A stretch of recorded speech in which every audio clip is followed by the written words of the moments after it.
Bakit hindi ka dapat matakot gumawa ng thesis? Bakit hindi ka dapat ma-intimidate?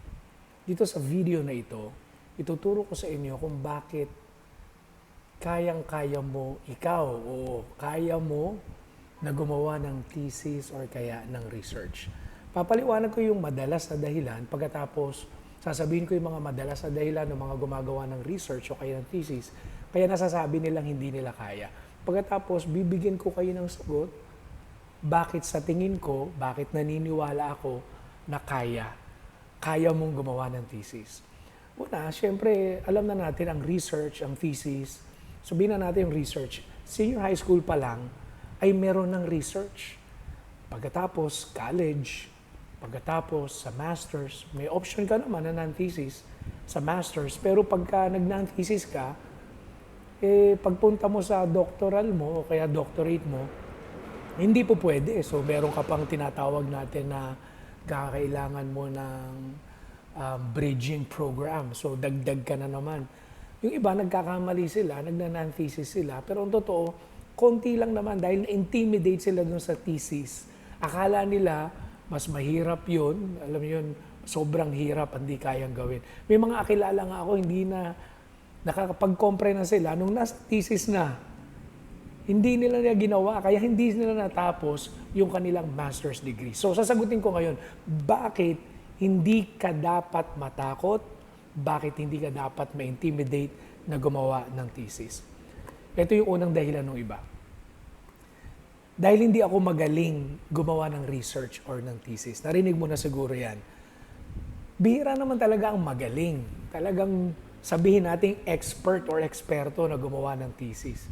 Pero ito masasabi ko sa iyo, ilagay mo lang sa isip mo, sa sarili mo, na hindi mo naman kailangan maging eksperto para matapos mo ang isang thesis. Ang kailangan mo lang, ilagay mo lang sa isip mo, na ang goal mo lang, maitawid mo. Ang importante lang, makagraduate ka ng senior high school. Ang importante lang, makagraduate ka ng college. Or makagraduate ka ng master's. Or pagka nasa doctoral ka na, yung dissertation mo. Anong ibig kong sabihin? Hindi mo kailangan na kailangan maging magaling para ikaw ay maging makatapos ng iyong thesis. Naintindihan niyo ibig kong sabihin? Ang importante lang maitawid mo. Ilagay mo sa isip mo, kailangan maitawid mo lang to. Yung mga expert, pabayaan mo na yan sa mga expert. Pero sisiguraduhin ko sa iyo, pag nilagay mo sa isip mo na kaya mo to, maitatawid ko to, maitatawid. Marami akong kilala at may mga natulungan din ako sa college nila, senior high school, maging sa mga master's program. Hindi naman talaga magagaling, pero itinawid nila.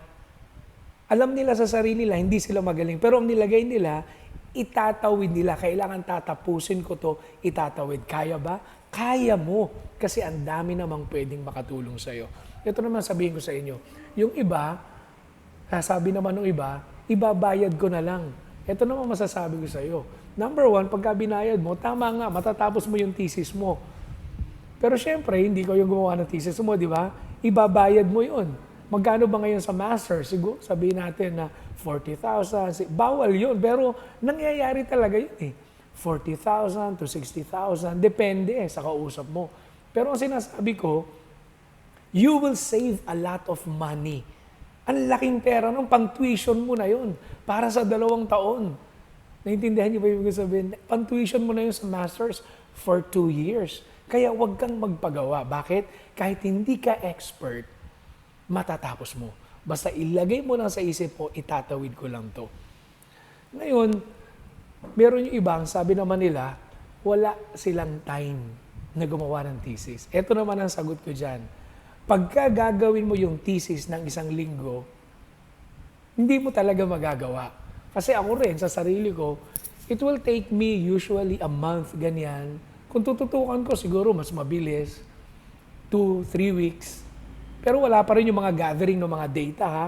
Talaga yung chapter 1, chapter 2. Ito lang yung point ko. Kailangan mag-strategize ka. Anong ibig sabihin mo? Ibig sabihin ko nun, you have to start early. Huwag mo hintayin yung malapit na yung deadline tsaka gagawa ng thesis. Naintindihan ninyo? So you don't need to be an expert.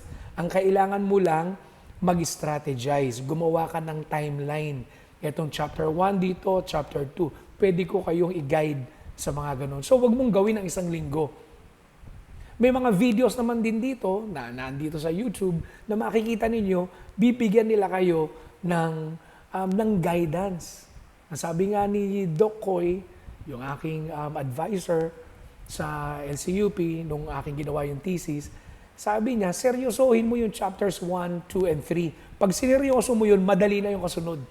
And, totoo naman siya. Naging madali yung kasunod. Nakatapos nga ako nung aking thesis.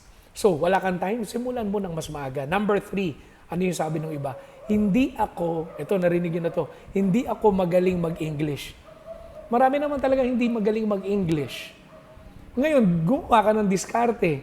Halimbawa, kung group kayo, kailangan meron kayong at least isa na magaling mag-English kung ito ay thesis ng college or senior high school na by group. At least merong isa kasi kailangan may magtatahi ng mga literatures, magtatahi ng mga wordings na nakita niyo. So, kailangan meron kang isa na magaling mag-English. Ngayon naman, kung nandun na kayo sa masters, kahit hindi ka magaling mag-English, pwede. Bakit? May mga co-teacher ka, may mga kaibigan ka na magaling sa English, pakisuyuan mo. Mangutang ka na ng loob. Kaya sabi ko sa inyo, itatawid mo lang. You don't have to be an expert. Mas maganda na yung matulungan ka ng iba patungkol kung paano yung margin, kung paano mag-quote, yan yung problema ng iba. Kung paano mag-cite, paano by APA, paano yung paraphrasing, magpatulong ka. Eh kung teacher ka at pagkatapos may estudyante ka magaling mag-English, bentahin mo na yon, matutulungan ka nila. Ito pa yung sabi ng iba, paano ko matatapos yung thesis ko? Wala akong resources. Yan ang manang maganda dito sa atin. Sa thesis natin madalas, dito sa La Consolacion, BSU, meron ka lang internet na, sa internet na yung resources mo. So matatapos mo yung literature mo, matatapos mo yung mga kailangan mo, yung resources mo nasa internet na. So ang kailangan mo lang ay oras. Naintindihan po ninyo? So importante na wag mo sabihin na hindi mo alam, wala kang resources.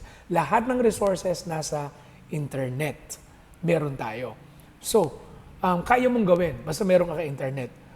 So, panghuli sa lahat, hindi mo alam kung paano simulan. Ito na masasabi ko.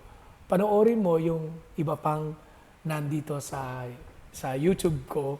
Panoorin mo kasi doon, binabanggit ko kung paano isa-isa gagawin part by part kung paano gumawa ng thesis. At meron pa namang iba na pwede niyong panoorin at matutulungan nila kayo. So, wala nang dahilan. Hindi ka dapat ma-intimidate, hindi ka dapat matakot na gumawa ng thesis. Bakit? Lahat ng mga dahilan. Number 1, hindi mo kailangan maging eksperto para matapos mo ang thesis mo. Kung sasabihin mo naman, wala kang oras, kailangan mo lang diskartehan yung time. Kung sasabihan mo naman, halimbawa, wala kang resources, nandiyan ang internet, pwede mong gamitin. Kung sasabihin mo naman, hindi mo alam, nasa internet, nasa YouTube na lahat ng kailangan mo. So, ano pa pipigil sa'yo? Ulitin ko, hindi mo kailangan maging eksperto. Ang kailangan mo lang, maitawid para makagraduate ka. So good luck sa inyong lahat.